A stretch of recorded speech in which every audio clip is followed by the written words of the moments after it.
Ken. Assalamualaikum warahmatullahi wabarakatuh. Kami dari kelompok 7 akan mempresentasikan tentang penulisan unsur serapan. Oke, perkenalkan, nama saya Muhammad Atif Rabdan. Saya akan memaparkan materi yang pertama, yaitu penyesuaian bunyi dan ejaan. Kata-kata yang diserap dari bahasa asing seringkali mengalami perubahan fonologi atau bunyi dan perubahan ortografi atau ejaan. Tujuannya adalah agar kata tersebut lebih sesuai dengan sistem bunyi dan tulisan dalam bahasa Indonesia. Contoh penyesuaiannya ada 3. Yang pertama, kata access dalam bahasa Inggris menjadi kata akses dalam bahasa Indonesia. Penyesuaian yang kedua ada kata aktif dalam bahasa Inggris menjadi kata aktif dalam bahasa Indonesia. Dan contoh yang ketiga adalah kata teknologi dalam bahasa Inggris menjadi kata teknologi dalam bahasa Indonesia.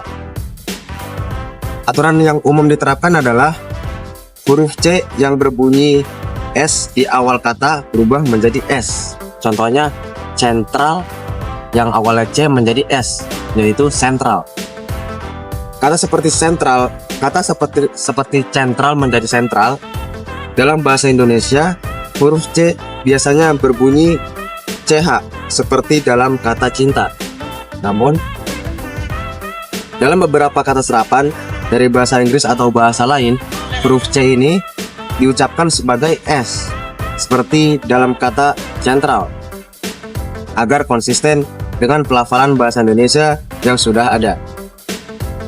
Huruf C diubah menjadi S agar mengikuti pola bunyi yang lebih lazim di bahasa Indonesia, yakni huruf S.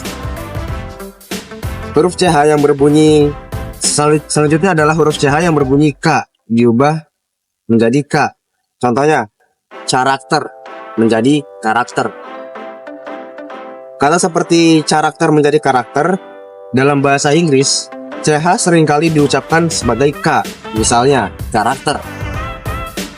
Tetapi dalam bahasa Indonesia, gabungan huruf CH lebih umum menghasilkan bunyi CH seperti dalam kata cuci untuk menyederhanakan dan menghindari kebingungan. CH diubah menjadi K agar lebih mencerminkan bunyi yang diinginkan sesuai dengan ejaan dan pelafalan dalam bahasa Indonesia. Saya Aulia Diazia Rahman, saya akan menjelaskan poin nomor 2, yaitu penggunaan huruf F, V, Z, Z, Q, dan X.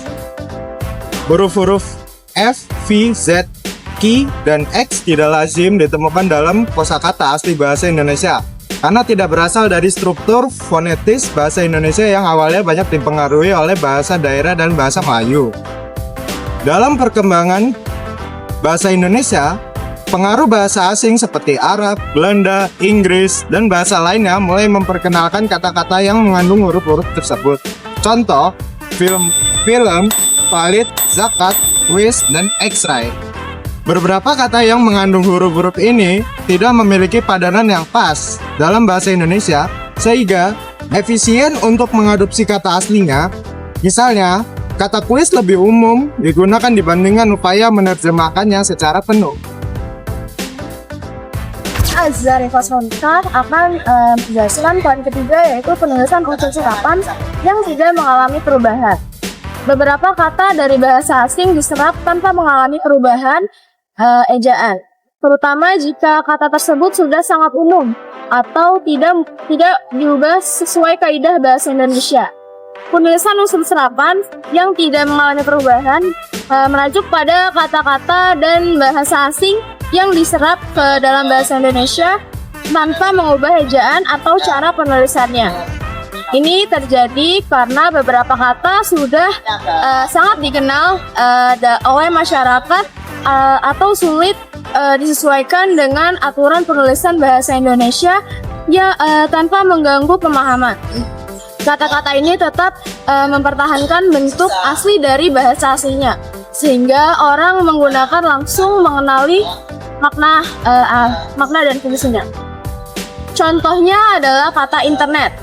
Internet tetap ditulis sama karena sudah menjadi istilah umum dan sulit dicari padaan kata yang lebih tepat dalam bahasa Indonesia. Yang kedua itu kata bank. Bank juga dipertahankan tanpa perubahan karena sudah menjadi bagian dari istilah keuangan yang dikenal luas. Yang ketiga ada radio. Radio juga tetap ditulis seperti aslinya karena telah lama digunakan dan dikenal secara universal. Dalam hal ini, keaslian kata dipertahankan demi kelancaran komunikasi dan pemahaman yang lebih mudah.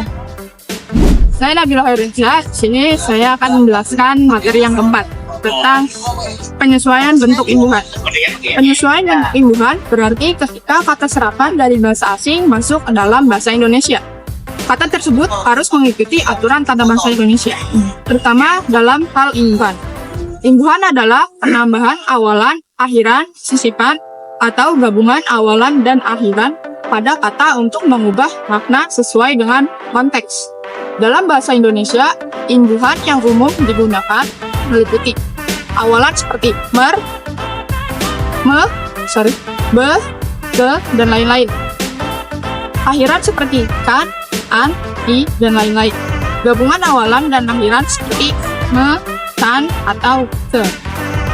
Kata-kata serapan dari bahasa asing ini akan menerima imbuhan sesuai dengan kaidah bahasa Indonesia. Contohnya, aktif dari bahasa asing diberi imbuhan menjadi mengaktifkan yang berarti menjadi aktif. 2.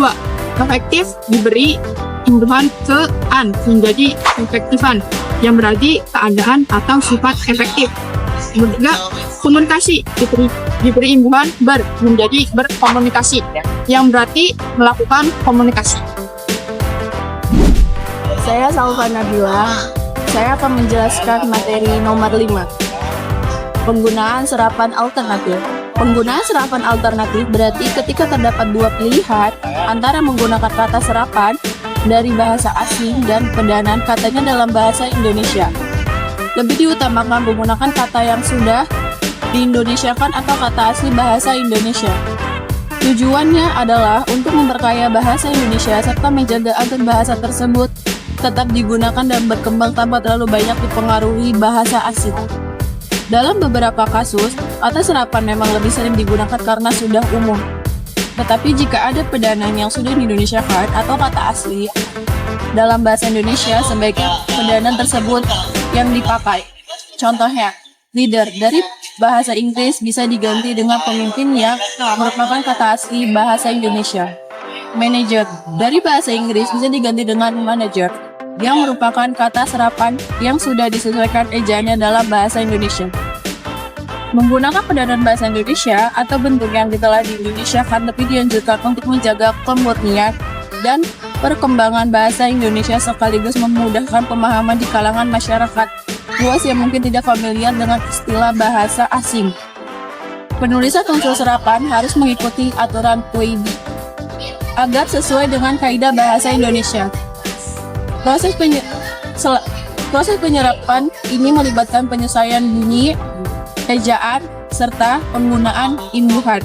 Selain itu, penting untuk memilih bentuk serapan yang lebih familiar dan sesuai dengan perkembangan bahasa Indonesia. 1, 2, 3. Mungkin cukup sekian presentasi dari kelompok kami. Kurang lebihnya kami mohon maaf. Billahi taufiq wal hidayah. Wassalamualaikum warahmatullahi wabarakatuh.